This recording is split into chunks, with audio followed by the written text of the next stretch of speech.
ekitulese kunyikiza nteekateeka za kibiina. Tukimanyi nti nno National Unity Platform twalangirira okuwandiisa bammemba abapya era nga puroguramu eno ebadde egenda mu maaso. Naye ate era tukimanyi nti disitulikiti yaffe eno Mukono y'emu ku ezo ezibadde ziringa ezisoolobyemuko akatono nga tusigaddemu kwemabega okusinziira ku balala, nga kyetwagala kubanga buli ekibiina kyonna kyonna we kibeerawo ku ba members era ne ba members abapya, era nga eriyo bangi abayaayaana naye nga ate bagamba kati tuzirabako baagala okufuuka ba members naye nga kati teziriiwo. Ekyo nga kiringa kusoomooza eri ffe abakulembeze oba okulaba lwaki kaadi teriiwo, kubanga omuntu bw'aba ayagala nga ne kaadi n'olukumi alulina olugula kaadi naye ate nga wagigula we watali, ekyo buba bunafu era kuba kusoomooza. Era ebbanga lino lyetumaze endoozi emyezi egiyise 2-3 nga bwe gyemugenda bagamba naye kaadi tuziraba. So gwe mulango ogwo twatandikiddeko ne tugamba nti exercise eno neetera okuggalwawo, naye ate kijja kuba kya buswavu bwe ggalwawo nga bammembers tubaggalidde wabweru naye ate nga bandyagadde okuba bammemba naye nga tebatuusiddwa ku lutuusi bwa cards ezo. N'olwekyo ne tugamba nti katugezeeko okuyambako tufuneyo cards ate nazo bwe ziggwawo aye tufune tutulabe nga buli muntu asaana otuukibwako kaadi zifikke lwakuba nti tewali bazitwala, so si nti zifikke nga tezituuse butuusi ku bantu. So y'ensonga eno gye tuliko olwaleero kulaba nga twongera amaanyi mu municipality. Amaanyi tugatadde Mukono municipality nga yo tuli mu Goma, nkya tugenda kwa mu Central Division, naye ate nga kigenda kuba kiyinza obutaggwawo mu nnaku zino 2, kigenda kugenda mu maaso wiiki yonna, era manyi ne bwe zinaaba ziweddewo bwanaaba obwetaavu obulala naye tujja kuleeta endala kubanga eyo kyetulowooleza era kyekiruubirwa kya National Unity Platform okwongera members ate bammembers abo be bajja otutwala ku ddaala eriddako. N'olwekyo obumu ku bunafu obuliwo nze ndowooza nti tuyinza kulinda kugamba nti nno tulinde ono twasazemu twekwatiremu ku lw'obulungi bw'ekibiina, era olw'okuba nti oluusi ebigendererwa by'abantu abamu byawukana, kakati katusooke tukole ekiriwo ekyokulaba nga bammembers abapya bayingira mu butongole, era kyekituleese olwaleero. Era njagala okwebaza nnyo abantu bonna abali wano n'abakulembeze okulaba n'abamu abatasobodde olw'ensonga emu oba endala naye nga bali naffe mu nteekateeka eno kubanga mmanyi bwe tugiteekateeka twali bangiko era nga bagimanyi. Kyekituleese olwaleero okulaba nga twongera amaanyi mu nteekateeka z'ekibiina ez'okulaba nga bammembers buli asaana otuukirwako afuna kaadi. Okumanya ekibiina akyagala avuddeyo n'awagidde ekibiina ne kaadi zino okulaba nti tugenda ate tuzipise wansi. Tubadde tunoonya kaadi bulijjo nga tetuziraba nga abantu bangi nnyo bazitusaba ku ground, naye Mwami Musisi avuddeyo n'atuleetera kaadi zino. Kaadi ziri 5 zigenda kola Goma ne mu Central Division aguliddeyo kaadi 5. Tumwebaza olw'omutima ogwo omulungi, tumwebaza olw'okwagala ekibiina kyaffe, era nsaba abantu mwenna buli omu gy'ali atunuulire Mwami Musisi ono tumulabyemu omulamwa, tumulabyemu ekiruubirirwa ekirungi eri abantu baffe.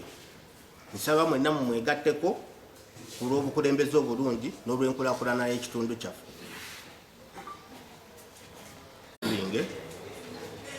Nga ndi kansala ku Mukono Municipal Council nga nkiikirira ekitundu ky'esseeta ekikola municipality era nga ndi wa National Unity Platform. Sookera ddala nebaza Katonda olwa kino kye tugendako. Nebaza omukulembeze waffe eyeewaayo n'avaayo okujja okulwanira omuntu wa wansi Omwami George Musisi olw'okuba nga awagira ekibiina kyaffe n'omutima gwe. Tuve ku bano abagamba nti okusoomooza okusinga obunene ko okutambula okutuuka ku bantu kakati nga target esooka oba abalubirwa abasooka be bakuŋŋaana bifo ebingi ng'obutale nga stage za borders ng'era ne ba electoral officials abalina okuwandiisa bonna bakimanyiiko ne registrar akimanyiiko omuwandiisi wa district, era nga ebinaaba biziddwayo bijja kutwalibwa ddala paka mu office eno obifuna mu district ate paka ebibiina tuka ku kitebe. So egenda kubeeramu okutambula okutuuka ku bantu gye bali okulabanga kubanga tukimanyi nti nno oluusi bw'ogamba nti nno bali mu kifo bwe kiti abamu bayinza obutafuna budde ate era ekyo kiremeseza abamu okuzifuna emabega bwe zaali zikyaliwo naye ate eri abamu bagamba tetuziraba nti ate nga batuuka ne electoral officials nanga bagamba naffe tuzirinze. So yensonga lwaki twagambye nti tugezeeko okulaba nga tuteekamu amaanyi zisemberekokko zisemberere abantu era kyekigendera kyolwaliro okulaba nga zigezaako okutuuka abantu gye bali bakulembeze kubanga NUP mu buto bwakyo tekirina structures buli wamu nti tulina office ku Muluka oba ku Ggombolola ino ne district nga temuliimu naye ate ezimu nga mulimu n'omukulembeze owa NUP. So nze ndowooza nti mu bitundu omuli abakulembeze abangi aba NUP era bano abakulembeze abali wano bakansalazi ekibatuukiza wano kyekimu ku buvunaanyizibwa obwo okulaba nga bannyikiza enkola y'ekibiina. Nze ndowooza nti buli mukulembeze wa NUP waali yandibadde agezaako olaba ekitono kyensobola okulaba nga nnyikiza enkola y'ekibiina kyekyandibaddewo. So njagala okulowooza nti ekya Kaadi bwe kyatuuka okusomoza okulu nti abakulembeze bonna tebakitegeera mu ngeri y'emu kyova olaba nga n'okugamba nti nno kati tetuzirabako tuzitutuukako obunawo bunafu ku bukulembeze. So nze ndowooza nti okusomoza okukulu kubadde okwo okulaba kubanga ate abamu bakolera bano electoral officials of bakola ensonga za bwannakyewa. So kati badde bayambibwako okulaba nga bazifuna okulaba nga bazituusa ku bantu. Mu wiiki emu zijja kuba ziweddewo kubanga enkola ey'okuzigezaako kuzitambuza eri abantu ekigendera kyakulaba nga zituuka ku bantu era twagala okulaba nga mu wiiki eno tuzimalawo kaadi 100 be bamembers abapya 100 babe nga bayingidde ku kibiina mu wiiki emu era target yakulaba nga wiiki emu zibeere nga ziweddewo. Bwe babaawo obwetaavu obulala ate kati tugambe nti tunoonya kaadi endala zakukola ki zakuwa abantu kuba abantu bakyaliyo.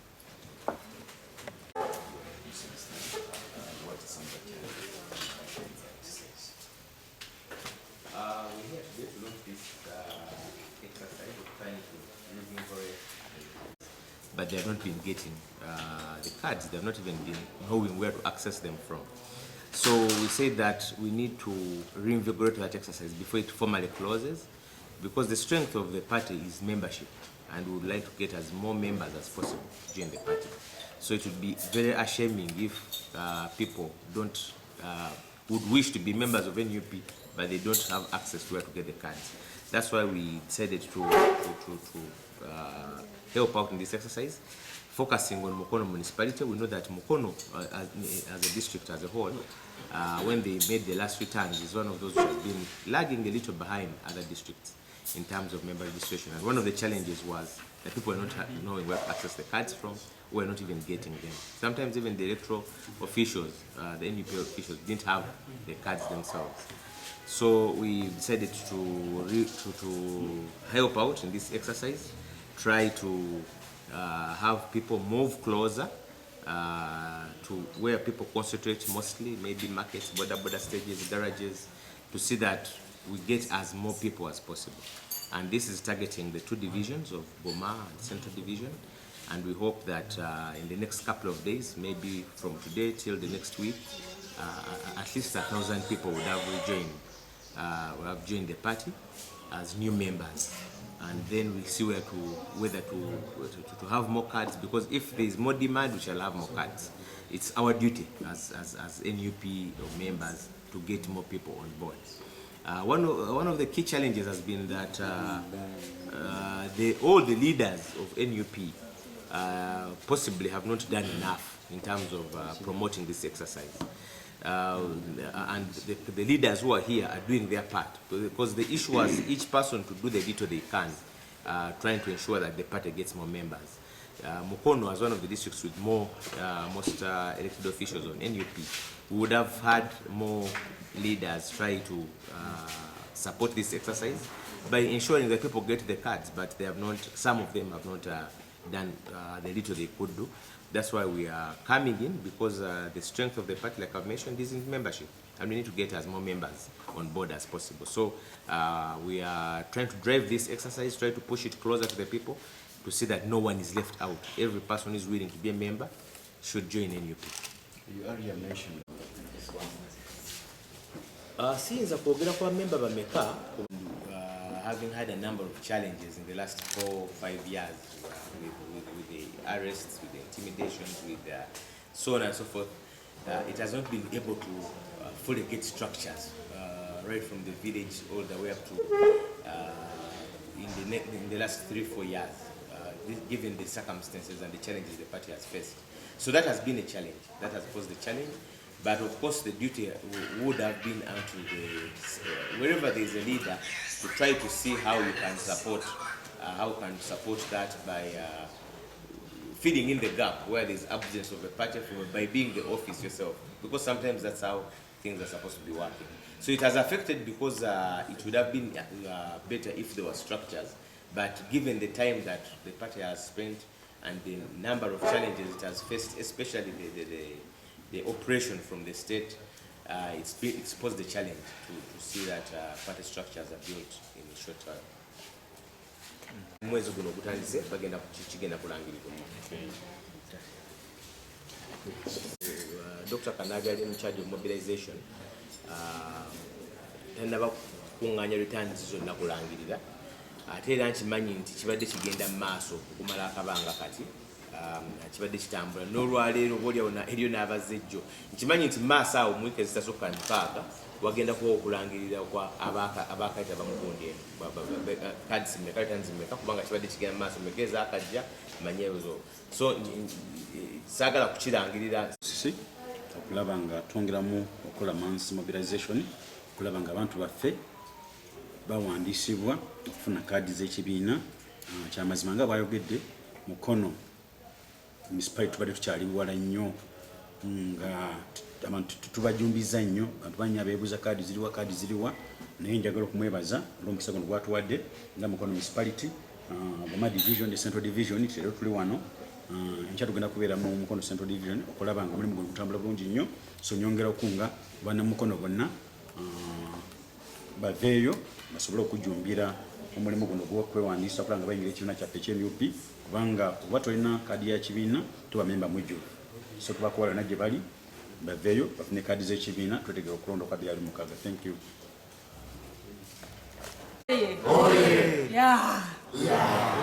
Erinnya Kansana Njo Serita Mukono municipality nankiika Busuube Kawuga ward ndi musanyufu nnyo ate nga n'abantu abakola omulimu gw'okuwandiika maaso era nga neebaza abakulembeze bonna abavuddeyo ne bawagira activity eno. Kituufu Mukono tubadde tulekeddwa nnyo emabega kubanga obadde olaba ebitundu ebirala byonna ng'abakulembeze bali active batambula mu bantu baabwe babawa kaadi naye nga ffe Mukono tekikola tekibaddeeyo so twebaza nnyo MP waffe addako Mukono municipality Mwami George Musisi okuvaayo amanyisa abantu nti kaadi weeziri era nga tugenda tambula ddo tuddo ng'abantu tuba registeringa bafune kaadi ezo batwegatteko mu NUP. Tumwebaza nnyo okubeera omutima omulungi okuvaayo okugabira abantu kaadi. Thank you very much.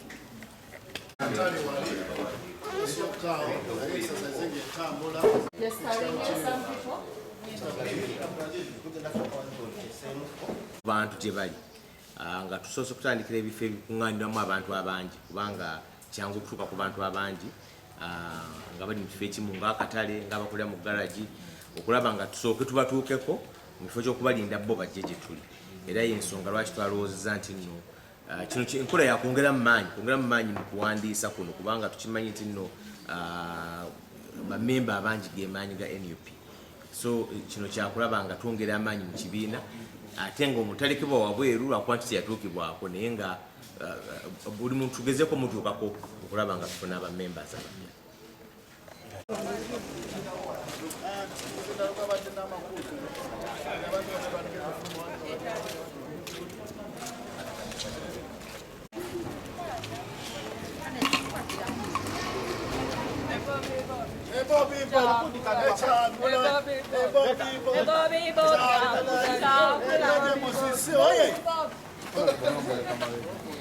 Waliwo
Kati nganze Kaadi njiwadde empadde endagamu yange naye sira kale benefits zenfunamu nganze ate sama kiri risky tegera okusinziira kale ku bintu gye bigenda ebya politics abavubuka batukwata nnyo naddala nga kale bayinza oyitoyitomanya kulya gyerina kukwata jasobola kuba alina olupapula ba national id okaibiri ebintu kyemubuuzizaako naye nga memuteeke kisoboka naye just kasoobera ng'oli violent kisoboka nemubuuza ekirala ate webibeeramu kale kaŋambe beneficiary hawzitu naŋŋamba ngu nsobola ogenda ewafunareko nemusaba kyonna kyenjagala nakinfa waba alina obusobozi obwo naye ate kyendaba ekitasoboka samu kuba nsobola kuba gyendi kale sobola genda musamu wange netukyetonaimpossible egeera kati awo sira wa beneficiary hawzitu mi naye nze kyemba ndaba ŋŋanze omuvubuka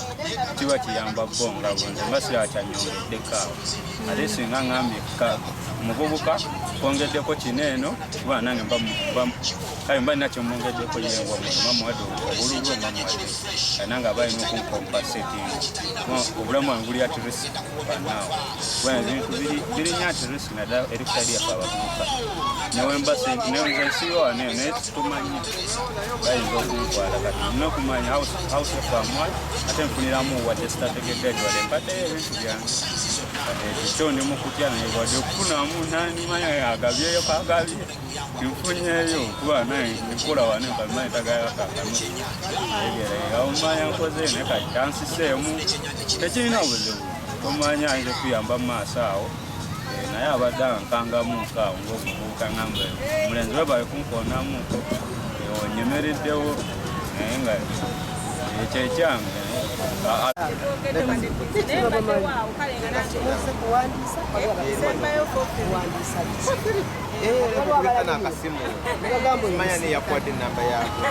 kulaba kubanga omutima olwedde ayagala okubeera naye nga obusobozi bwe buganye.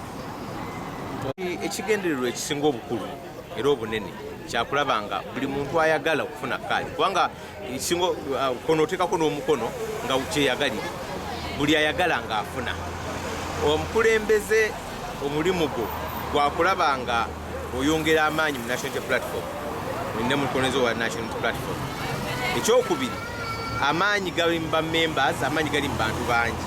N'olwekyo bwabanga waliwo omuntu yenna ayinza gy'ali nga yandyagadde ng'alina obusobozi oba nga tabulina alina asobola okukwata munne ku mukono, nze ndowooza nti ekisinga obukulu. So omukulembeze wa Nup yenna yandibadde agamba nti nyamba ntya Nup okuyamba kulaba nga buli muntu yenna ayagala okufuna kaadi oba alina obusobozi, bw'abanga alina obusobozi kaadi agigule, bw'abanga talina naye ng'omutima gwagala nga bw'olaba abalala betuyamba abalala bulijjo ng'omuntu bwe yandize n'agamba nti nyambako omwana wange, bulijjo abakulembeze bakikola nti n'omuwa omutwalo nti asobole otwalo. Kisooka ndi memba wa national platform ate era buli memba kimukakatako, naye nze natadde amaanyi mu constituency yange eno gyenvaamu ya Mukono municipality kubanga nandigambye nga bwe ngambye nti district yonna Mukono yemu kuzira emabega mu kuwandiisa ba members, naye kakati mu maanyi gange amatono nage kantandikire wano Mukono municipality tulabe nga twongera ba members b'ekibiina mu national platform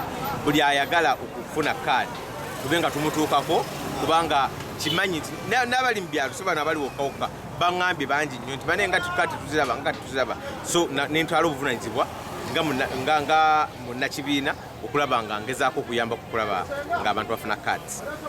Ekibiina kya NUP twongera okusomesa abantu kubanga tebamanyi kiki mukola bawulira buwulizi nti wewandiise n'abamu tetutegeera nga tusomesebwe twafune kaadi ng'alina ensonga bamanyi ti nambooze yeyaleese kino ekintu kya bobuwayini negundi badde mbasaba tukkirize tukome okugulawo tusomesa okusinga okukola ki okubikola obukozi ng'abamu tetubitegera tulowooleza mu bantu balala ng'ate n'abatikola tubakinyulira abasinga obungi tetubamanyi ne bagamba mukono tuganyule mukono baffe amanya go amanya Sam Kivumbi Chief Advisor Omati Wilson era situotisa mukono misi Mandelenda zokusigaza endagamuntu z'abantu emenya amateeka era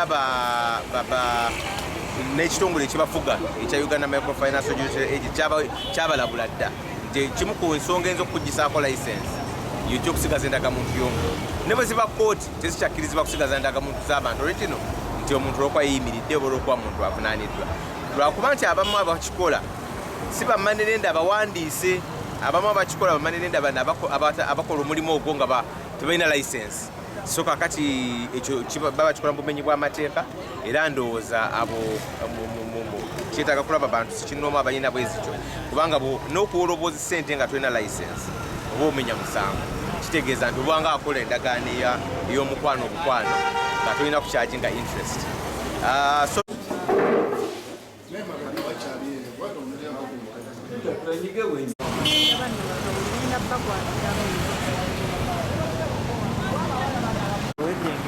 nanga basobola okulaba ne bakuko iyo bakubaani mu biseera bya kaadi bakubanga abaana baali nga mwe naalemu nanga bakaayi kene eddoboozi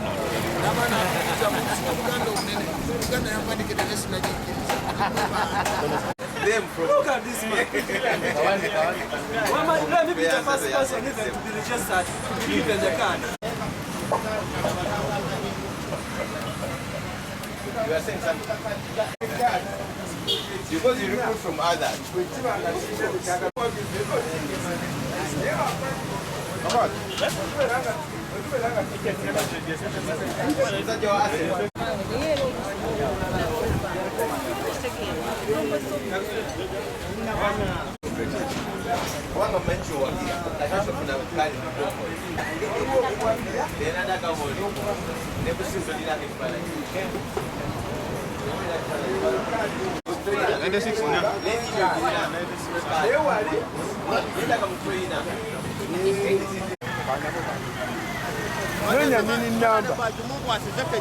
Ademu amukomerere kale.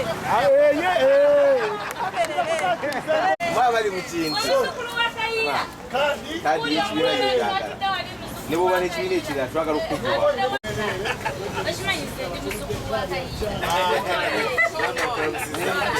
Gyebaliko. Kubanga ate nekikulu nnyo. Kaluwa kano. Kansala akakuwe. oyagala kunyambula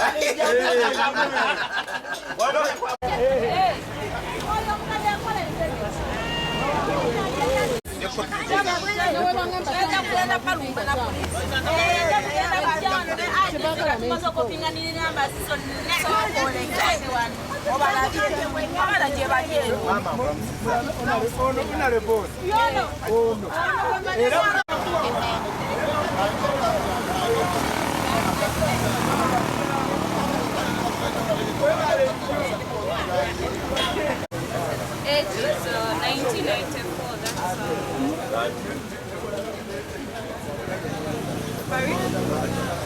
Sorry?